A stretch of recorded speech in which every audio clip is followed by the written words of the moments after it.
Hello everyone, সকলকে স্বাগত জানাই আমাদের এই চ্যানেলে। আমরা আজকে আইপিএল নিয়ে আলোচনা করব। একদিকে চলছে ওয়ার্ল্ড ওয়ার, আর একদিকে আমাদের লোকাল ওয়ার্ল্ড ওয়ার শুরু হতে চলেছে, মানে আইপিএল 28 তারিখ থেকে শুরু হতে চলেছে। তো এই আইপিএল এ আজকে আমরা যে টিম নিয়ে আলোচনা করব সেটা হচ্ছে মানে আগের আইপিএল এর চ্যাম্পিয়ন টিম আরসিবি। আরসিবি নিয়ে আজকে আমরা আলোচনা করব যে আরসিবির এই বছরের টিম কি কি কি হয়েছে এবং তাদের মধ্যে প্লেইং ইলেভেন কি হতে পারে। তো আমরা টিম লিস্টটা প্রথমে খুলে নিয়েছি। টিম লিস্টে প্রথমে নাম হচ্ছে রজত পাটিদার, দেবদত্ত পাডিক্কল, বিরাট কোহলি, ফিল সল্ট, জিতেশ শর্মা। আর কে আছে একটু নিচে করি, জর্ডান কক্স। জর্ডান কক্স ভালো ব্যাটসম্যান, উইকেট কিপার ব্যাটসম্যান। তিনটে তিনটে উইকেট কিপার ব্যাটসম্যান নিয়েছে আরসিবি এইবারে। অলরাউন্ডারে কে কে আছে? অলরাউন্ডার আছে Kunal Pandey, Swapnil Singh, Tim David, Romario Shepherd, Jacob Bethell. বেথলকে নিয়েছে, তো বেথলও একজন ভালো ব্যাটসম্যান, আর রেমারিও সেফার্ডও ভালো ব্যাটসম্যান। ভেঙ্কটেশ আইয়ারকে আরসিবি এই বছর কিনেছে। ভেঙ্কটেশ আইয়ার একটা ভালো পারচেস হতে পারে, যেহেতু কেকেআর এতদিন ভালো পারফর্ম করে এসছে। তাভিক দেসওয়াল, मंगेश यादव, विकी ओस्तवाल, बिहान मल्होत्रा, কনিষ্ক চৌহান। এইগুলো হলো অলরাউন্ডার। এইবারে বোলারের দিকে আসি। আরসিবির বোলিং লাইন আপ বরাবরের মতন এইবারেও একটু কমজোরি দেখা দিচ্ছে। আর এখানে জস হেজেলউড আছে প্রথমেই, কিন্তু জস হেজেলউডের একটা চোট আছে, যার জন্য জস হেজেলউড প্রথম কিছুগুলো ম্যাচে আরসিবিতে থাকতে পারবে না। আহ, তারপর আছে রাসিক দার। রাসিক দার, সুয়েশ শর্মা, ভুবনেশ্বর কুমার অলওয়েজ আমার একজন ফেভারিট বোলার। নওয়ান তুষারা। আর আছে অভিনন্দন সিং, জেকব ডাফিও ভালো বোলার, ইয়াস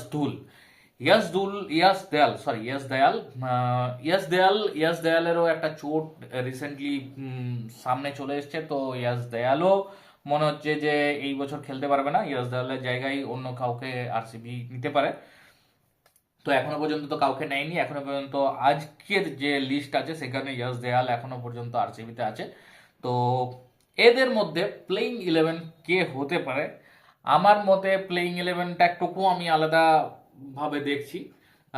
যেহেতু কারণ কিছু জনের চোট আছে, কিছু জন মানে একটা লাইকিং এর ব্যাপার থাকে। তো সেই হিসাবে আমরা যে প্লেইং ইলেভেনটা দেখছি, আমি এখানে একটা কপিতে লিখে নিই যে প্লেইং ইলেভেনটা, নাহলে পরে বুঝতে পারবো না যে কোনটা কোনটা বলেছিলাম বা কোনটা কোনটা মাইন্ড থেকে আউট হয়ে যেতে পারে। তো এখানে আর C be playing eleven.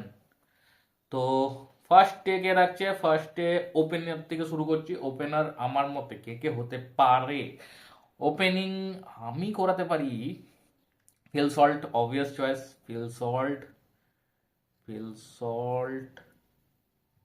Feel সল্টের সাথে কাকে দেওয়া যেতে পারে? ফিল সল্টের সাথে এখানে দেবদত্ত পাডিক্কল আছে, আহ, বিরাট কোহলি আছে। বিরাট কোহলিও ওপেনিং কিছু ম্যাচে করেছে, বিরাট কোহলিও করতে পারে। কিন্তু আমার মতে যাকে ওপেনিং দিলে বেশি ভালো হবে সেটা হচ্ছে ভেঙ্কটেশ আইয়ার। ভেঙ্কটেশ আইয়ারকে যদি এখানে ওপেনিং করানো যায়, তাহলে একটা লেফট হ্যান্ড রাইট হ্যান্ড কম্বিনেশনও আসবে, প্লাস দুটো ব্যাটসম্যানই ভেঙ্কটেশ আইয়ার আর ফিল সল্ট দুজনই মেরে খেলতে পারে। তো ভেঙ্কটেশ আইয়ার আর ফিল সল্ট দুজন যদি ওপেনিং করে, তাহলে অপোজিট টিমের মানে যদি চলে গেল, তাহলে তো অপোজিট টিম ওইখানে অর্ধেক ডাউন হয়ে যাবে। তো ভেঙ্কটেশ আইয়ার আর ফিল সল্টকে দিয়ে আমার মনে হচ্ছে যে ওপেনিং করানোটা বেশি বেটার হবে। 3 নম্বরে অবভিয়াস চয়েস বিরাট কোহলি।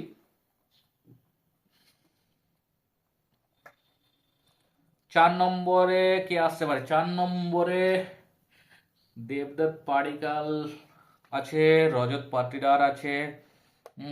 আমার মতে রজত পাটিদার অবভিয়াস ক্যাপ্টেন, তো রজত পাটিদারই 4 নম্বরে খেলাটা বেশি বেটার হবে। রজত পাটিদার রজত পাটিদার 4 নম্বরে। 5 নম্বরে কাকে আনা যেতে পারে? 5 নম্বরে 5 নম্বরে জিতেশ শর্মা আছে।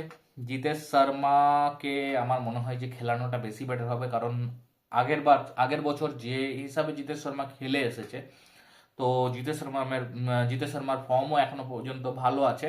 তো আমার মতে দেবদত্ত পাডিক্কলকে আমি একটুকু প্লেইং ইলেভেনে এখন রাখছি না, দেবদত্ত পাডিক্কলকে উম, একটু বাইরে রাখছি। তার জায়গায় আমি এখন জিতেশ শর্মাকে wicket keeper plus batsman, Phil শর্টকে দিয়ে উইকেট কিপার না করানো থেকে জিতেশ শর্মাকে দিয়ে উইকেট কিপার করানো বেশি বেটার, কারণ জিতেশ শর্মা ভালো একজন উইকেট কিপার। তো Jitesh Sharma power hitter batsman, Jitesh শর্মাকে আমি রাখছি 5 নম্বরে। 6 নম্বরে এবারে আমরা চলে যাব অলরাউন্ডারের দিকে।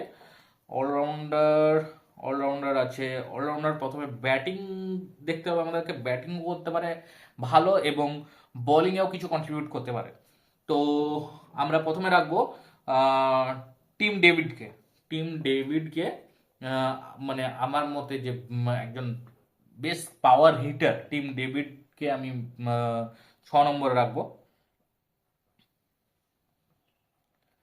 7 নম্বরে কাকে রাখা যায়? 7 নম্বরে হ্যাঁ, এইবারে মামলাটা একটু কঠিন হয়ে যাচ্ছে, কারণ জেকব বেথেল আছে, রোমারিও সেফার্ড আছে, কুনাল পান্ডে তো অবভিয়াস থাকবেই।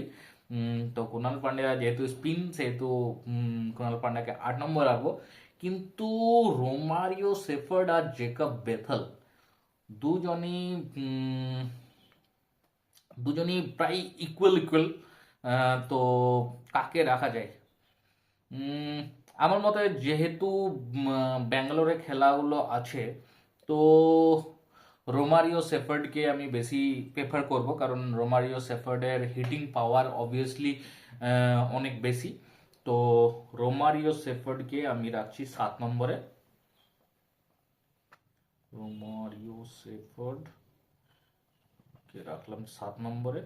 8 নম্বরে কাকে রাখা যায়? 8 নম্বরে অবভিয়াসলি কুনাল পান্ডে যেহেতু আগের বারের আইপিএল উইনিং টিমের বেস্ট পারফর্মার। তো কুনাল পান্ড্যা আর বলো মানে কিছু কিছু আজীব গরিব টাইপের বলও করে, কিন্তু ইকোনমি রেট আইপিএল এর অনুযায়ী অনেক ভালো অন্যান্য বোলারদের থেকে। তো আর চিন্নাস্বামীর মতন স্টেডিয়ামে খেলে পরে যদি যার ইকোনমি ভালো হতে পারে, সে অবভিয়াসলি একজন ভালো বোলার হতেই পারে। তো কুনাল পান্ডেকে আমি রাখছি 8 নম্বরে। 9 নম্বরে কাকে রাখা যায়? আর অলরাউন্ডার নেওয়া যাবে না, এইবারে একটু বোলিংটাও দেখতে হবে, কারণ বোলিং এ অবস্থা একটু শোচনীয় হয়ে আছে, যেহেতু জস হেজেলউড নেই। তো জস হেজেলউড আর ইয়াস ধুল ইয়াস দয়াল, সরি, ইয়াস ধুলই বারবার বলে ফেলছি। তো ইয়াস ধুল আর তেরি ইয়াস ধুল না, ইয়াস দয়ালের চোট আছে। তো ইয়াস দেয়ালের চোটের জায়গায় কাকে নেওয়া যায়? যেহেতু আমরা কজন হয়ে গেছে এদিকে বিদেশি প্লেয়ার, ফিল সল্ট হয়ে গেছে, টিম ডেভিড আর রোমারিও সেপার্ট, একজন বিদেশি প্লেয়ার এখনো পর্যন্ত আমরা নিতে পারি। তো একজন বিদেশি প্লেয়ার এদের মধ্যে কাকে নেওয়া যায়? জেকব ডাফিকে চুজ করা যেতে পারে। উম, জেকব ডাফিকে চুজ করা যেতে পারে। তার আগে সুয়েজ শর্মাকে আমি চুজ করব, কারণ স্পিনার আরেকজন দরকার, শুধু কুনাল পান্ডে একাই একটু প্রবলেমেটিক হতে পারে। তো সুয়েজ শর্মাকে আমি চুজ করব। সুয়েজ শর্মা সুয়েজ শর্মা 10 নম্বরে অবভিয়াসলি ভুবনেশ্বর কুমার, ভুবিকে চুজ করব, কারণ ভুবি ছাড়া এই বোলিং লাইন আপ নিয়ে পরে খুবই মুশকিল আছে, কারণ একজন এক্সপিরিয়েন্স বোলার চাই। তাছাড়া আরসিবির এই বছরের ডিফেন্ড করাটা খুবই কঠিন হয়ে যাবে। তো যতদিন না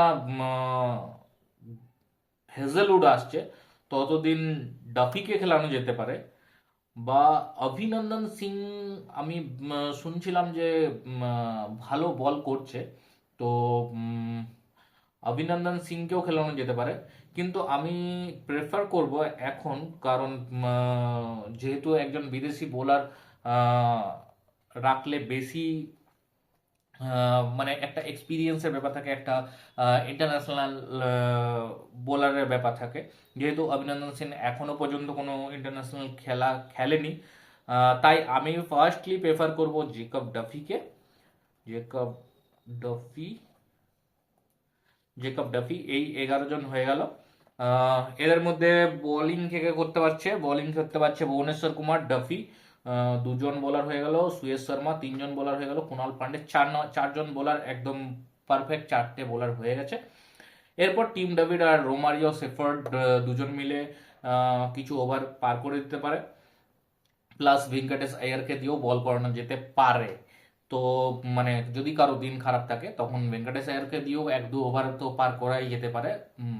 অতটা বিশ্বস্ত বোলার আমার মনে হয় যে ভেঙ্কটেশ আয়ার বল করে নেবে। তো এই হয়ে গেল ফার্স্ট 11, প্লাস একজনকে যদি আমরা রাখি এক্সট্রা হিসেবে, তো কাকে রাখা যেতে পারে? তাহলে তো অবভিয়াসলি বেথেলকেই রাখতে হবে। আমরা 12 নম্বর হিসাবে আমরা রাখতে পারি জেকব বেথেলকে। যদি ব্যাট কারণ জেকব বেথেল একজন অলরাউন্ডার, যদি ব্যাটিংয়ে দরকার পড়ে তো ব্যাটিংয়েও ওকে ব্যাট করানো যেতে পারে, আর যদি বোলিংয়ে দরকার পড়ে তো বোলিংয়েও ওকে বল করানো যেতে পারে। তো জেকব বেথেলকে আমরা রাখবো 12 নম্বরে। আবার এমনও করা যেতে পারে যে জেকব বেথেলকে 11 নম্বরে রাখা যেতে পারে, ডাফিকে, কারণ জেকব বেথেল বলটাও ভালো করে, তো ডাফিকে 12 নম্বরে এক্সট্রাতে রাখা যেতে পারে।